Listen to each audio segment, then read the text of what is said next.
Ada isu lagi ya megatrust ini, orang lalu kemudian terbayang itu lagi.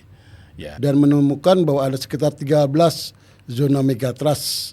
Lempeng Australia di bagian bawah, dia kemudian menunjam artinya menyusup ke bawah. Ketika terjadi megatrust, kemungkinan kerusakan fisik itu tidak bisa kita hindari, ya. Tapi yang paling utama itu korban jiwa. Ya. Kita langsung kriteria di situ.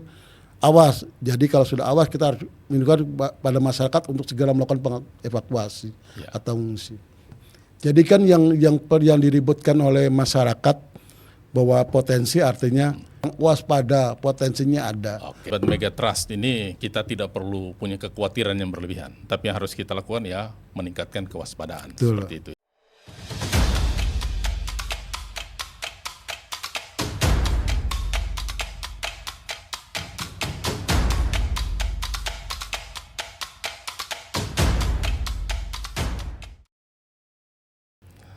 Sahabat Genta Podcast, selamat berjumpa kembali. Beberapa waktu lalu, isu megatrust, gempa berkekuatan besar, muncul di mana-mana. Di medsos ramai sekali dibicarakan. Ya, ini tidak dapat kita sangkali berawal dari informasi yang disampaikan oleh Kepala BMKG dalam rapat dengar pendapat dengan Komisi 5 DPR RI di Jakarta di akhir Agustus, yang mengatakan bahwa BMKG itu sedang berusaha untuk menambah alat deteksi sehingga jika itu terjadi akan lebih baik. Tetapi kemudian oleh masyarakat ini menjadi isu bola liar, ya, bergulir seolah-olah bahwa itu akan segera terjadi. Apakah memang itu bisa dibaca, ya, gempa besar itu? Ya, apakah kita bisa mengantisipasinya? Dan jika terjadi, bagaimana kita bisa mengurangi resiko bencananya? Ya, tetapi yang paling utama soal kebenaran itu. Nah, saat ini sudah ada di studio Genta NTT, Kepala Stasiun Geofisika Kelas 1 Kupang, Bapak Margiono SSI. Ya, terima kasih sudah hadir, Pak Margiono. Terima kasih, Pak. Ya. Mari. Ya, Pak Margiono, sekedar gambaran awal dulu. Ya, ketika kita berbicara tentang gempa ini, NTT punya pengalaman yang cukup ya menakutkan, katakanlah begitu. Misalnya pada 12 Desember 92 itu gempa besar memporak-porandakan Flores. Ya, ada dikabarkan itu 3.000-an orang meninggal dunia, tidak terhitung lagi bangunan dan sebagainya. Dan ketika ada isu lagi ya megatrust ini, orang lalu kemudian terbayang itu lagi. Ya, dan karena itulah kami berharap kehadiran BMKG melalui Genta NTT ini bisa ya katakanlah memberi gambaran kita sejelas-jelasnya seperti apa megatrust itu, apakah memang akan terjadi dan sebagainya. Ya, silakan. Sebenarnya apa sih megatrust itu? Kita mulai dari situ, Pak. Oke, terima kasih. Yang saya hormati Pak Asher dan para pemirsa Genta di rumah atau dimanapun. Yang isu yang selama ini kita dengar isu megatrust ya. Ya. Megatrust itu kalau kita sebut adalah mega itu artinya besar, trust itu artinya tekanan atau dorongan. Jadi itu ada biasanya yang bisa menimbulkan gempa besar. Biasanya terjadi di daerah pertemuan antara dua lempeng, atau kalau kita sebut sebagai daerah subduksi. Antara lempeng, kalau di Indonesia ada daerah zona megatrust itu ada 13. 13 seluruh Indonesia. Seluruh Indonesia. Yang menurut sampai saat ini para ahli, para peneliti mengatakan bahwa dan menemukan bahwa ada sekitar 13 zona megatrust, ya, di mana yang memanjang dimulai dari wilayah pantai barat Sumatera memanjang sampai dengan segmen-segmen zona-zona megatrust beberapa, kemudian wilayah pantai selatan Pulau Jawa dengan beberapa zona megatrust, kemudian selatan Bali, selatan NTB, masuk selatan NTT, masuk ke wilayah Maluku dan Sulawesi serta Papua. Jadi megatrust itu lokasinya di daerah tersebut, di mana daerah tersebut adalah daerah subduksi antara pertemuan lempeng bumi ya, Indo-Australia yang merupakan lempeng samudra dengan bertemu dengan lempeng Eurasia yang merupakan lempeng benua. Ya. Di mana posisinya lempeng samudra itu menujam di bawah lempeng samudra. Lempeng Samudra Indo-Australia itu menunjam di bawah lempeng benua atau lempeng Eurasia. Jadi kira-kira sederhananya lempeng Australia ada 2 lempeng nih. Iya. Lempeng Australia di bagian bawah, dia kemudian Menunjam Menunjam. artinya menyusup ke bawah, Oh, menunjam ke iya, bawah, bergerak terus, dan di bawah, di atasnya adalah lempeng benua atau lempeng Eurasia. yang kita NTT Indonesia ada di atasnya. Indonesia ada atasnya. Oke. Kan kalau di dunia itu ada 7.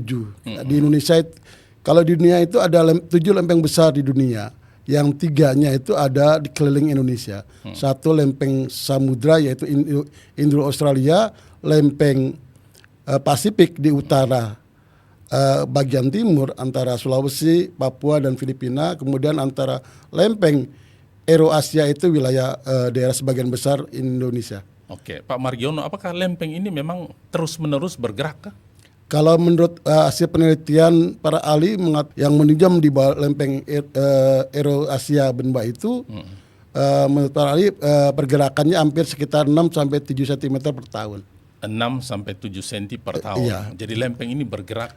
Terus menyusuk ke bawah itu. Ya. Dari kajian ilmu ya, geologi kah atau apa begitu, geofisika, apakah itu termasuk 6 sampai 7 cm itu termasuk bergeraknya cepat kah atau bagaimana? Kalau secara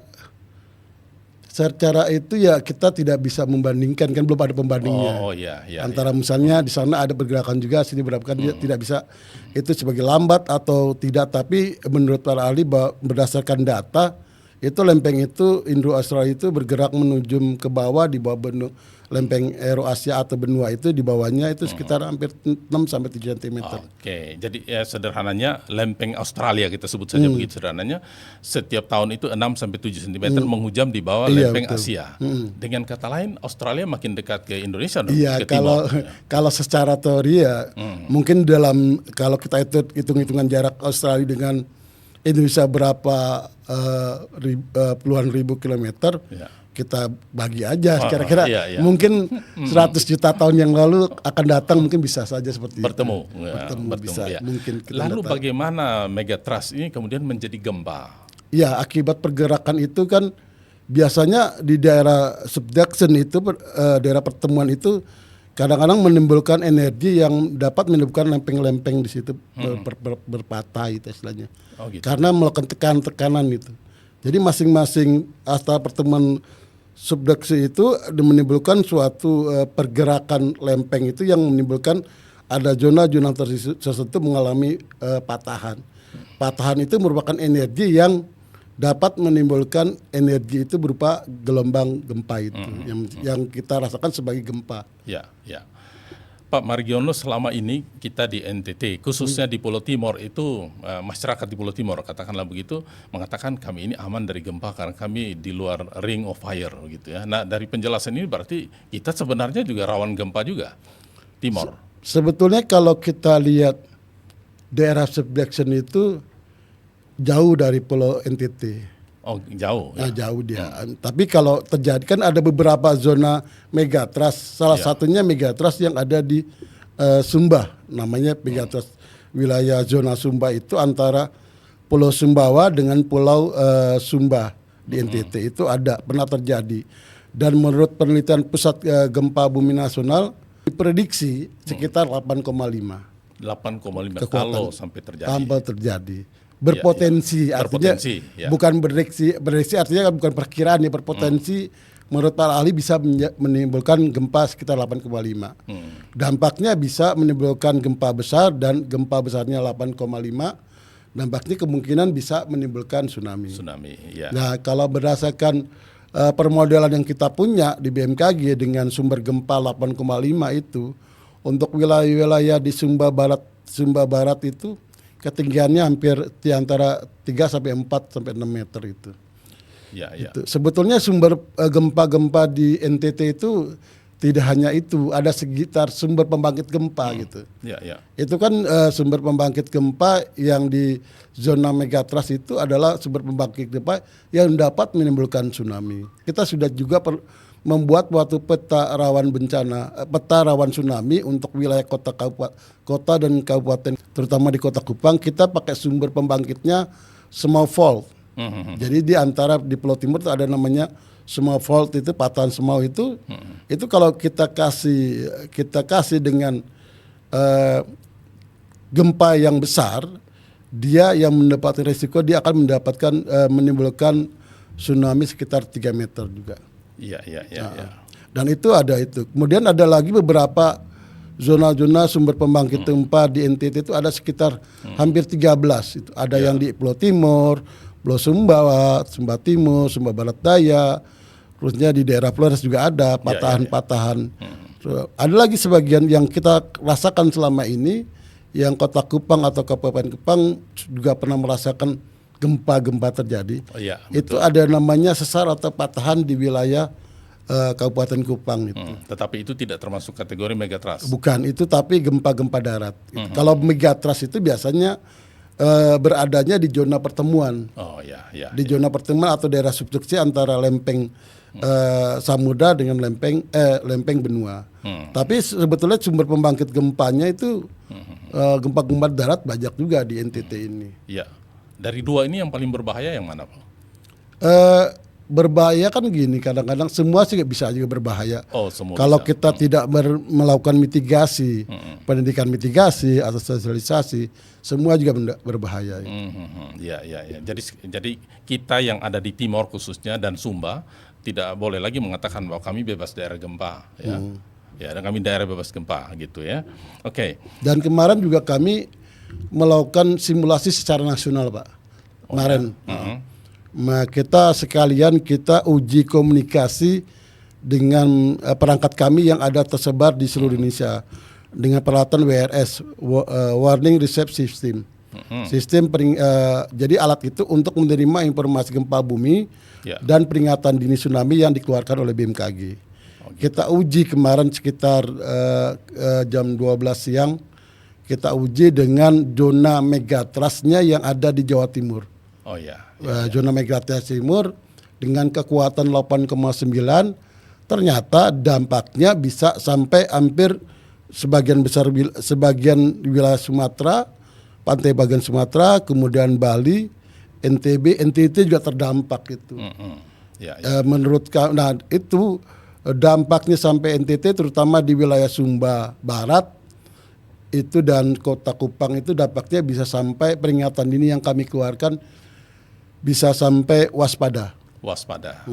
Ya, Pak Margiono, seberapa akurat ya alat itu dalam membaca bahwa ini akan jadi tsunami atau tidak tsunami?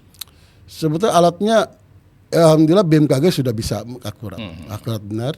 Tapi kan kadang-kadang syarat terjadinya tsunami itu pertama, satu, gempa itu berada di dasar laut. Kedua, kekuatan gempanya harus di atas 7. Atau 6,5, ada juga ada 6,5, tapi rata-rata di atas 7. Kemudian kedalaman pusat gempanya adalah dangkal di bawah 40 km pusat gempanya dasar lautnya. Kemudian yang terakhir, deformasi patahannya. Kan setiap gempa itu diawali dengan adanya patahan dulu. Deformasi patahannya harus vertikal itu. Jadi kalau itu termenuhi, biasanya bisa terjadi tsunami. Tapi kadang-kadang kita melihat deformasi patahannya itu agak lama, makanya BMKG membuat suatu permodelan tentang jika gempa terjadi di jika gempa besar terjadi di daerah dasar laut dengan kedalaman dangkal, kemudian terpenuhi semua, maka dengan adanya suatu sistem yang di BMKG punya, nampaknya permodelan tsunami itu mereka akan menganalisa secara itu dan segera memberikan peringatan dini tsunami jika terjadi. Jarak antara terjadinya tsunami dengan peringatan dini itu berapa menit, berapa detik? Kalau menurut kajian dari Pak ahli itu sekitar rata-rata hampir 10 sampai 20 menit. 10 sampai 20 menit, kemudian tapi ada yang sebagian, kalau ada juga ada sebagian wilayah Indonesia yang pusat gempa yang menimbulkan tsunami itu lebih dekat darat, seperti di Palu misalnya. Tapi hampir rata-rata hampir 10 sampai 20 menit. Dari gempa sampai artinya setelah gempa itu 10 sampai 20 menit itu hampir tsunami akan terjadi. Oh ya. Artinya Maksudnya peringatan dini terjadinya maksudnya sampai ke darat, Pak. sampai ke darat. pantai. Ya. Dengan kita belajar dari pengalaman misalnya di dunia ini kan dikatakan Jepang yang paling ahli soal itu. Ya, mereka bisa membaca dan sebagainya. Tetapi faktanya lulu lantak juga beberapa kali begitu ya. Dalam waktu jeda 10 sampai 20 detik antara gempa 10 sampai 20 menit. 10 sampai 20 menit itu, apakah itu cukup bagi kita untuk melakukan katakanlah misalnya evakuasi kah atau apa seperti itu, Pak? Gini Pak, sebetulnya kan gempa itu kayak Jepang. Kenapa yang kita hormat kepada Jepang bahwa mereka walaupun ada tsunami besar, jumlah korban tidak banyak. Oh ya, jumlah korban Manusia yang tidak perlu banyak. iya. Kalau yang lain-lain rusak udah pastilah. Itu istilahnya. Kalau kena tsunami pasti memang dorongan tsunami besar sekali. Itu tidak bisa kita hindarkan. Tapi untuk yang kita perlu lindungi adalah keselamatan masyarakat. Jadi jumlah korban. Jadi BMKG biasanya kalau setelah gempa besar kita akan mengeluarkan berita. Kalau itu gempa, kita akan memberikan informasi gempa sekitar 3 sampai 4 menit. Dan kalau itu terjadi tsunami langsung diberikan informasi tsunami.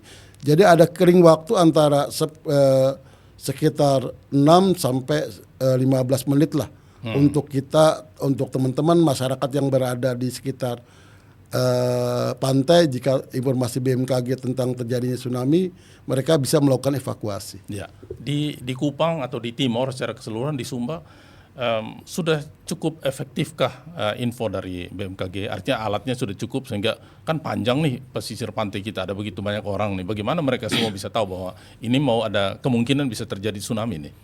Jadi BMKG itu kalau alat sensornya di NTT sendiri, asal sensor untuk merekam gempa itu kita sudah pasang sekitar hampir 36 lokasi. 30-an lokasi. Bisa digambarkan kira-kira di mana saja misalnya? Dari Labuan Bajo. Labuan Bajo itu ada 3 lokasi di Lembor, kemudian di Golomori, kemudian di Pulau Komodo, kemudian di Ruteng, terusnya di daerah Nagakio, kemudian di daerah Larantuka, kemudian di daerah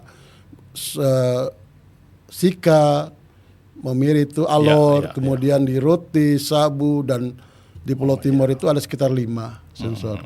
Itu hanya untuk sensor gempa aja.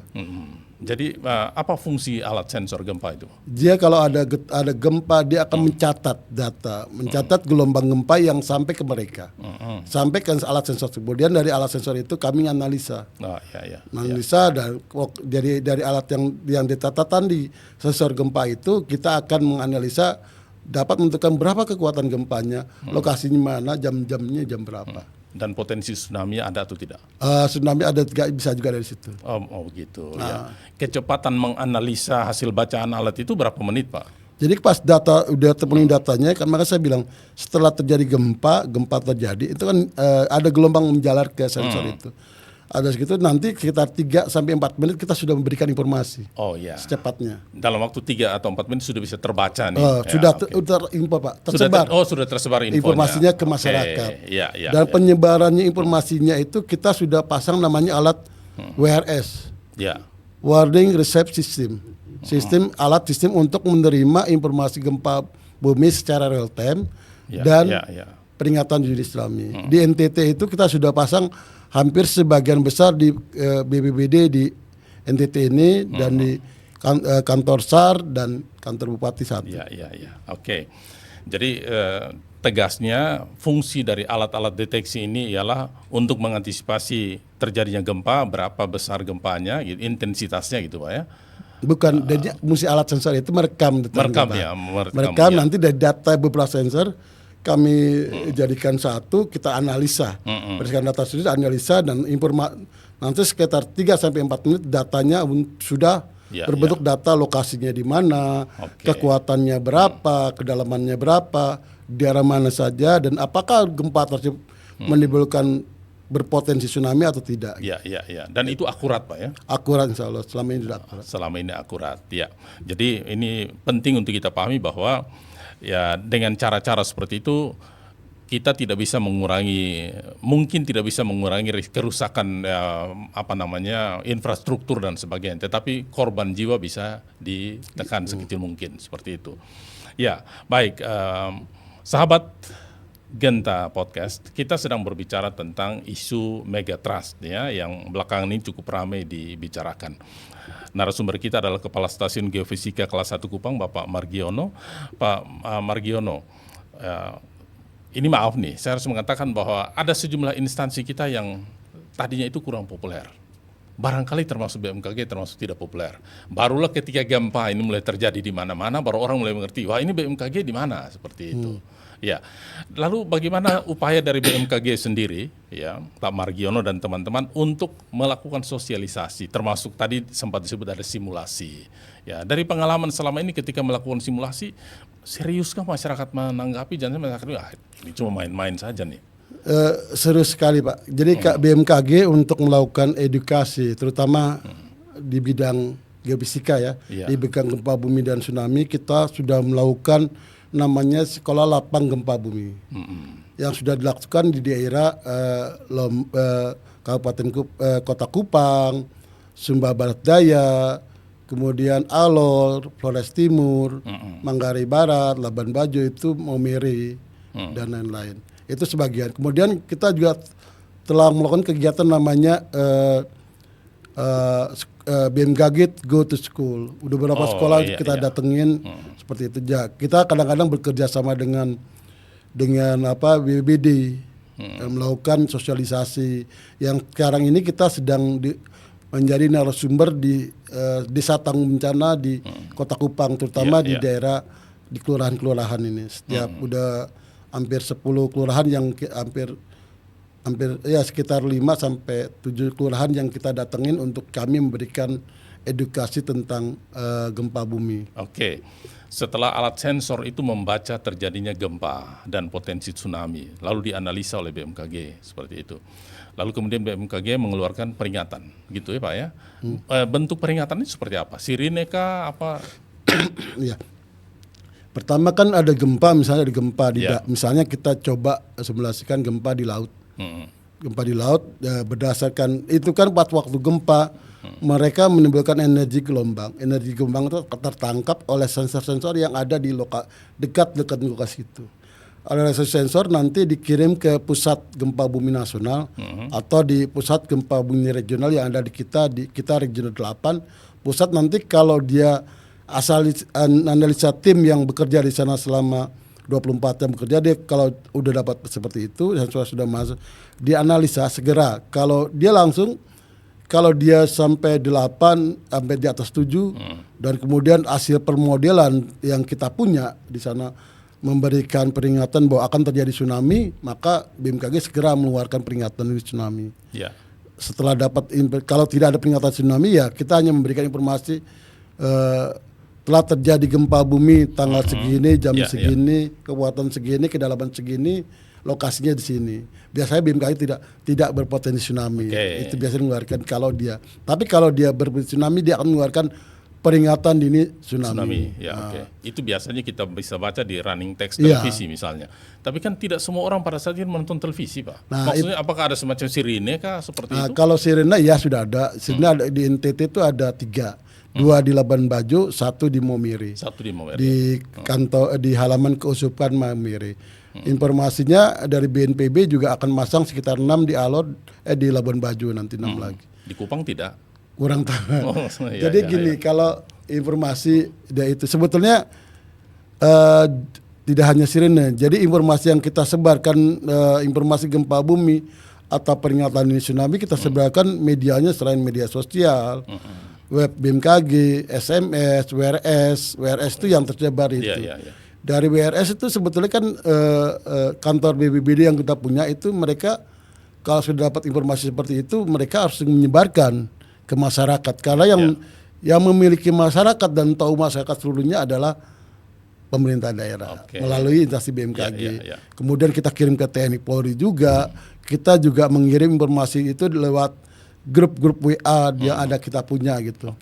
Ya, kita sepakat bahwa memang untuk mengurangi risiko bencana, jatuhnya korban jiwa khususnya semua harus terlibat seperti itu. Tapi pernahkah ada uji coba? Jadi semua TNI Polri terlibat, sekolah segala macam begitu terlibat? Sudah. Kalau di saya pernah ikut juga waktu gladi simulasi tsunami kalau di wilayah NTT ya tahun 2012 itu di Momiri pernah. TNI Polri pernah semua. Kemudian di Kupang sudah pernah beberapa tahun yang lalu juga biasanya dari pihak TNI. Kemudian dari pihak BPBD juga pernah juga BPBD provinsi, Kota Kupang juga pernah melakukan seperti itu. Pak Margiono, kenapa tidak dilakukan secara periodik ya? Ini kita belajar dari pengalaman ya. Ini mohon maaf nih, ketika kita mengikuti berita ketika tsunami Aceh ya, ketika air laut surut katanya, banyak orang justru turun ke laut untuk menangkap ikan. Tidak merasa itu sebagai satu yang luar biasa. Ini kan berarti bahwa pengetahuan tentang hal seperti itu masih sangat minim.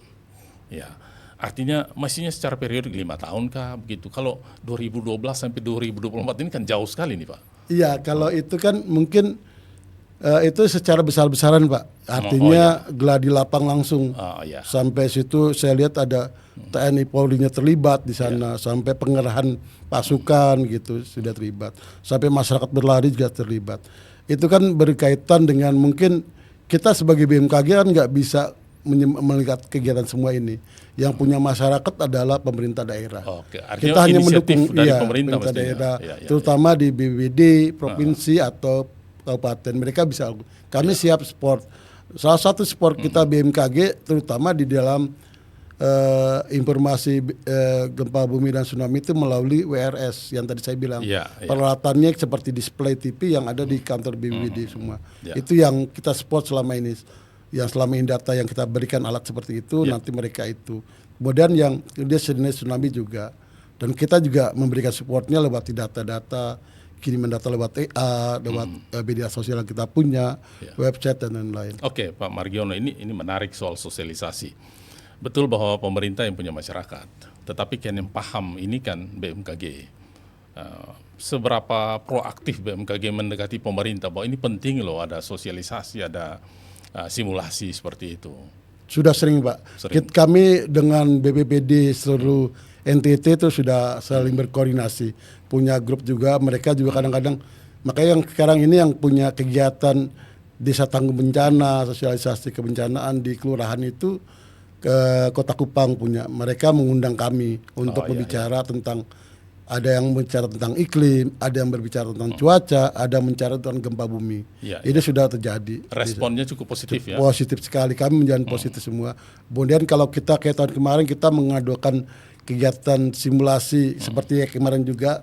Tapi kalau yang tahun ini kita cuma simulasi komunikasi aja, informasi bagaimana jika terjadi gempa tsunami, kemudian apakah informasi yang dikeluarkan BMKG sampai ke stakeholder. Stakeholder artinya sampai peralatan WRS yang ada di BPBD. Sampai belum, apa kecepatannya, berapa waktunya tibanya. Kemudian tahun kemarin kita pernah juga mengadakan dengan BPBD Kota Kupang, kita melakukan gladi simulasinya langsung di Pantai Lasiana. Dilibatkan sebagian masyarakat untuk melakukan simulasi gladi tsunami jangan kemana gitu. Dan BPBD juga sering melakukan juga. Dan masyarakat serius ya menyikapi simulasi itu? Serius. Ya baik. Jadi sekali lagi ketika terjadi megatrust, kemungkinan kerusakan fisik itu tidak bisa kita hindari ya. Tapi yang paling utama itu korban jiwa ya yang harus kita upayakan. Sebetulnya kan kadang-kadang fisik bisa juga kalau kita punya bangunan yang tahan gempa di pinggir pantai dengan struktur yang bagaimana jika terjadi gelombang tsunami bangunan itu tidak rusak, bisa juga, itu kan sudah ada teknologinya. Nah ini yang kita coba bicarakan. Kita mulai dulu dengan jika ada peringatan tsunami, apa yang harus dilakukan oleh masyarakat? Pertama, kalau ada peringatan dini tsunami, kadang-kadang peringatan dini tsunami dari BMKG tidak sampai ke masyarakat. Kadang-kadang mereka kadang-kadang SMS atau TV atau lewat radio atau lewat broadcast di WA dan lain-lain tidak sampai ke masyarakat. Mungkin masyarakat lagi di aktivitas di mana dan tidak ada jaringan komunikasi yang dapat mereka menerima informasi. Pertama, jika tiba-tiba masyarakat tinggal di pesisir pantai, jika merasakan gempa yang sangat kuat, kita tinggal di pinggir pantai, kita sedang beraktivitas lah di pinggir pantai yang kita tidak menerima informasi BMKG, tiba-tiba kita merasakan goncangan yang sangat kuat, sebaiknya masyarakat lari menjauhi pantai. Biasanya kalau menurut pengalaman yang pernah merasakan, saya belum pernah merasakan di Jerajang, merasakan mengalami tsunami, biasanya goyangannya itu beda dengan gempa biasa. Getaran gempanya. Biasanya hampir sekitar 20 sampai 30 detik seperti bergoyang gitu, mengayun seperti itu. Biasanya seperti itu, tapi enggak cuma seperti itu. Ada pengalaman seperti itu. Jika Anda merasakan seperti itu tiba-tiba dan gesarannya kuat, goyangannya kuat, dan kalau rumah biasa kan hampir secara pengalaman kita kasat mata, hampir sebagian rumah-rumah di pinggir pantai di Indonesia kan tidak memenuhi syarat bangunan yang tahan terhadap gempa. Biasanya kalau gempanya besar gitu, bangunan yang di pantai agak sedikit retak, rubuh gitu. Yang penting gonjangannya besar gitu.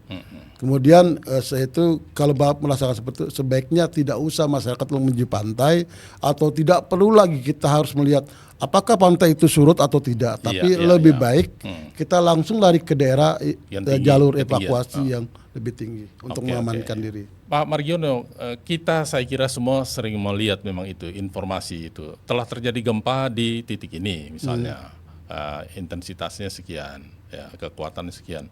Lalu misalnya berpotensi gempa, bisakah ditambah dengan masyarakat di kawasan A, B, C, D dan seterusnya harap waspada? Jadi kan, jadi di kami itu pertama kan kalau ada gempa kita SMS gempa.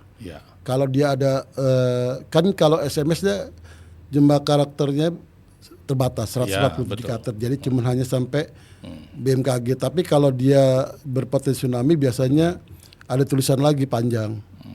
Nah itu ada namanya dari kriteria di tsunami itu ada 3. Awas, siaga, awas, siaga, dan waspada. Gitu. Jadi nanti itu ada kriterianya, awas berapa, siaga berapa, waspada. Itu berapa, waspada berapa. Paling tinggi itu apa, Pak? Awas itu sekitar 3 meter ke atas. 3 meter ke atas. Kemudian waspada.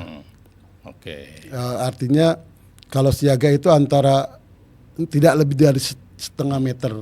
Itu sudah ada, kita sudah punya. Sebagian BPBD pemerintah daerah sudah ngerti. Kalau ada informasi dari BMKG tentang potensi tsunami, misalnya di daerah A, misalnya di daerah Kota Kupang, kriterianya siaga, siaga, maka dia antara ketinggiannya sampai 0,3, 0,5 meter. Jadi itu kita hanya memberikan itu aja. Nanti situ kalau terserah pemerintah daerah, dia mau melakukan evakuasi, anjuran kita cuma satu, jangan mendekati pantai, jangan mendekati sungai. Karena kalau di mendekati sungai tiba-tiba walaupun setengah meter, namanya kalau gelombang, dia masuk gelombang celah kecil sungai, dia akan makin membesar ngumpul, energinya makin, gelombangnya makin tinggi. Jadi terkait dengan isu megatrust yang sudah menyebar kemana-mana ini, bisa dikatakan bahwa potensi itu ada, tetapi BMKG tidak mengatakan bahwa akan terjadi gitu. Iya. Jadi kan yang diributkan oleh masyarakat bahwa potensi artinya disamakan dengan prediksi. Kalau prediksi kan bisa besok, bisa seminggu, bisa sebulan, bisa setahun. Potensi artinya bisa terjadi pada saat ini, bisa tidak. Kita tidak tahu. Artinya bisa tidak juga beberapa putaran lagi. Artinya kalau prediksi pasti, cuman prediksinya bisa seminggu, 2 minggu, 3 minggu gitu. Tapi kalau potensi beda, potensi bisa bisa tidak, bisa dalam waktu dekat ini, bisa puluhan tahun yang datang, puluhan tahun kita tidak tahu. Itu berdasarkan kajian para ilmu, bukannya kita berbicara ini. Karena seperti gempa tsunami kemarin di Jepang tanggal 8 Agustus 2024 kemarin, memang pernah terjadi mereka terjadinya itu memang yang waktu sumber gempanya berada di Megatrans. Di Megatrans itu, dan terjadinya pernah sampai sekitar 76 tahun yang lalu, dia pernah dia terakhir itu tahun 1946. Jadi sekitar 76 tahun kemudian dia terjadi. Ada semacam siklus gitu. Ya, tidak ada. Oh, itu tidak siklus. berdasarkan itu juga tidak bisa, cuman para ahli di Jepang sudah prediksi akan terjadi potensi tsunami. Kira-kira sekitar ini ya gitu. Kira-kira kapan kita tidak tahu. Makanya siklusnya ternyata di situ 76 tahun gitu. Nah, di BMKG kita punya beberapa megatrust dari wilayah Aceh itu, Selatan Sumatera sampai di NTT dan lain. Nah, yang sering intens di penelitian itu oleh kajian para ahli itu adalah daerah Mentawai dan Siberut. Paling aktif. Maksudnya yang para ahli sering melakukan kajian-kajian. Mantai dari situ, kemudian daerah Selat Sunda itu. Itu kalau di daerah Mentawai Siberut itu terakhir terjadi antar 1797. Tahun 1797. Itu kekuatan gempanya berapa itu? Mungkin besar itu. Besar ya. Mungkin di atas sekitar 7 sampai 8 lah. Itu sekitar sampai sekarang sudah berapa tahun nih? 227 tahun. Iya. Betul. Dan tidak ada ini.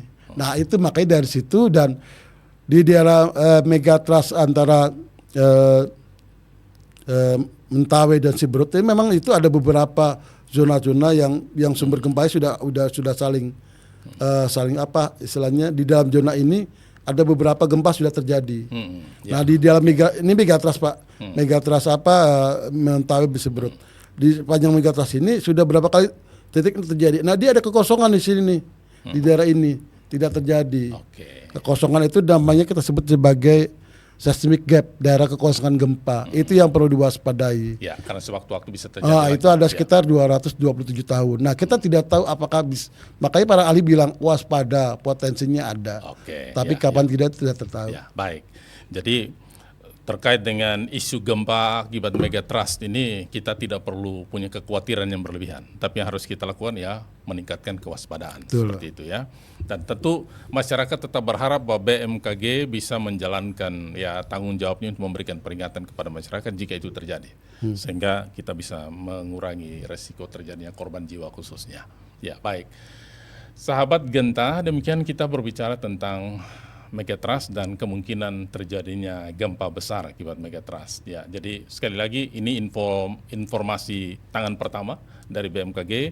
Kita tidak usah punya kekhawatiran yang berlebihan, tetapi kewaspadaan itu yang paling diutamakan. Ya, saya Aseri Hitugu, tuan rumah Genta NTT. Terima kasih atas perhatian Anda dan juga Pak Margiono. Terima kasih. Sukses. Terima kasih untuk Pak Aseri. BMKG. Terima kasih Pak. Siap Pak. Terima kasih.